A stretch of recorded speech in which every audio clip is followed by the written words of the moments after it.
Ma femme a une vieille table de jeu que nous avons dans le coin de notre chambre et je voulais la rafraîchir. Je suis d'abord allé au magasin de bricolage local et j'ai choisi quelques tableaux blancs bon marché. Je veux m'assurer qu'ils sont aussi droits que possible, surtout pour ce projet. J'ai sorti la table dehors et l'ai installée. Je veux l'utiliser pour faire les mesures et la construire directement sur la table. Je devais simplement disposer les planches de 1 par 6. Cette table fait environ 6 pieds de long, parfaite pour ces longueurs de planches. La particularité de cette construction est qu'elle est réalisée à l'envers. Vous voulez que les planches les plus belles soient orientées vers le bas, car ensuite nous la retournerons. Je vais donc les placer face vers le bas pour bien les présenter, même avec des imperfections comme celle-ci. Je vais d'abord mesurer la planche pour certaines de mes poutres transversales. Je vais les couper un peu plus courts en utilisant ma scie à onglet et je vais utiliser des planches de la même taille que celles que j'ai utilisées en haut. Ce que je vais faire, c'est m'assurer que toutes les planches sont droites et de niveau les unes avec les autres, puis je vais marquer l'endroit où je vais placer les planches car je dois appliquer une bonne colle à bois. Je veux m'assurer que nous l'appliquons partout. Les gens ne réalisent pas que la colle est plus forte que les clous et les vis. Une fois que je l'ai posée, allez-y et utilisez une brosse en mousse pour l'appliquer partout. Plus elle couvre de surface, mieux elle va adhérer. Ensuite, je prends ma planche transversale. Cette table est à l'envers, je la pose sur la colle et utilise des clous de finition pour la fixer. Ces clous ne mesurent qu'1/4 de pouce, donc en clouant par le bas, ils ne transperceront pas le dessus. Une fois que j'ai mis mes 2 planches transversales qui la rendent solide et renforcée, je vais la retourner.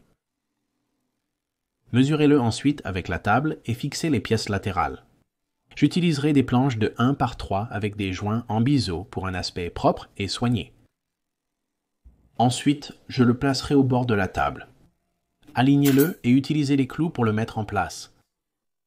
Si la planche tombe à cause de la déformation, allez-y et utilisez votre main pour remettre la planche en place. Mettez un clou à l'intérieur pour une finition lisse et agréable. Regardez le beau résultat. Une autre chose à mentionner, réutilisez cette colle, surtout sur les côtés. Nous allons appliquer la colle et utiliser les clous pour fixer le tout. Si à l'extrémité, les planches sont un peu décalées, encore une fois, utilisez votre main, mettez-la en place, puis regardez ceci. Utilisez quelques clous et cela va le maintenir parfaitement pour vous. Cela va lui donner un bel aspect lisse. Ensuite, nous avons ces petits trous. Je vais utiliser un peu de mastic à bois pour les combler. S'applique en rose, sèche en beige. Ainsi, on sait quand poncer. Je suis allé de l'avant et j'ai utilisé un papier de verre à grains plus élevé, comme un 220, et j'ai poncé toute la table. Certaines de vos planches peuvent avoir un tampon dessus. Poncez-le, il s'enlèvera facilement, pas de problème. Ensuite, j'ai enlevé toute la sueur et il était temps de teinter. J'ai choisi la couleur préférée de ma femme, qui est le noyer. J'utilise une serviette au lieu d'un pinceau. J'ai l'impression d'obtenir un bien meilleur résultat quand je peux l'étaler comme ça au lieu de le brosser. Je m'assure de ne pas avoir de taches sombres et je continue à faire toute la table un petit endroit à la fois. Je veux m'assurer que vous frottez tout et assurez-vous encore une fois, comme je l'ai dit, pas de taches sombres. Après avoir mis la tache, il est temps pour le polyuréthane transparent. C'est ce qui va lui donner une belle finition d'usine. Ce polyuréthane s'applique en couleur crème, mais il sèche en transparent avec un peu de ponçage entre les deux. Cette table est prête à partir. Vous vous souvenez de notre vieille table de cartes? Eh bien, regardez ceci. C'est incroyable. Allez-y et posez la nouvelle table en bois dessus et il est temps de décorer. Et c'est devenu magnifique. Ma femme était tellement surprise et elle a adoré. J'espère que vous avez apprécié ce projet autant que moi. Je vous ai donné quelques idées et nous avons hâte de vous revoir sur Home Talk.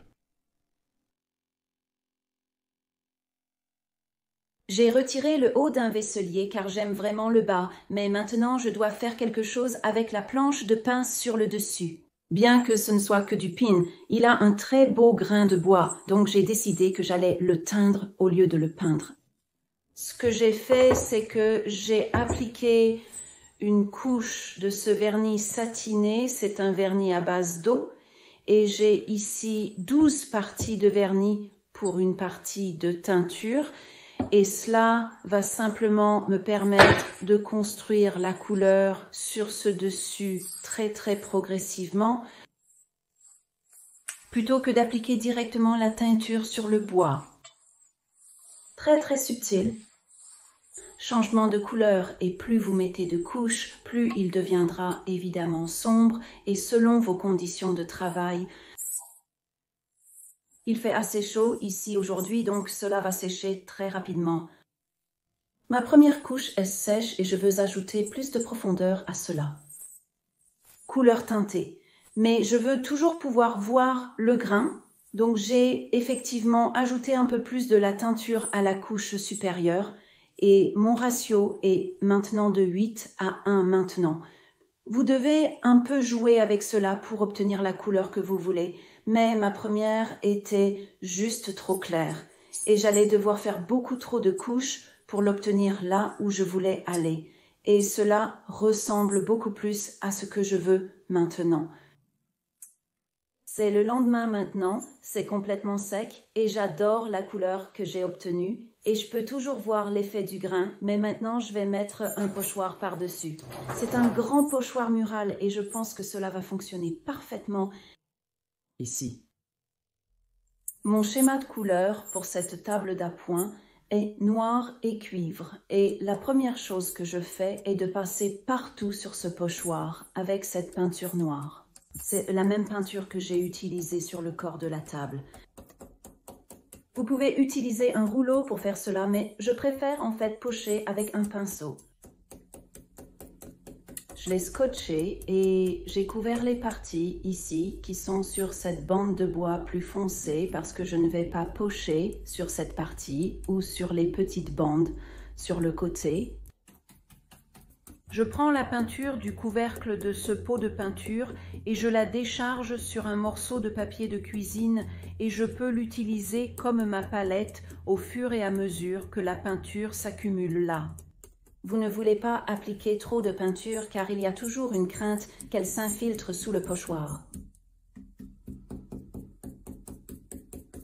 Maintenant, je vais utiliser cette très belle peinture cuivrée. Assurez-vous de bien remuer toute peinture métallique avant de l'utiliser, car souvent toute la qualité se trouve au fond et je vais maintenant passer sur le noir que j'ai déjà fait.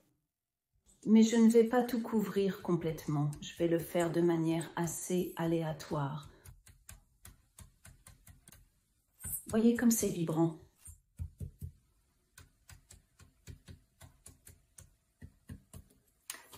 D'accord, donc je vais continuer à faire toute la table de cette manière et ensuite je reviendrai pour vous montrer à quoi cela ressemble.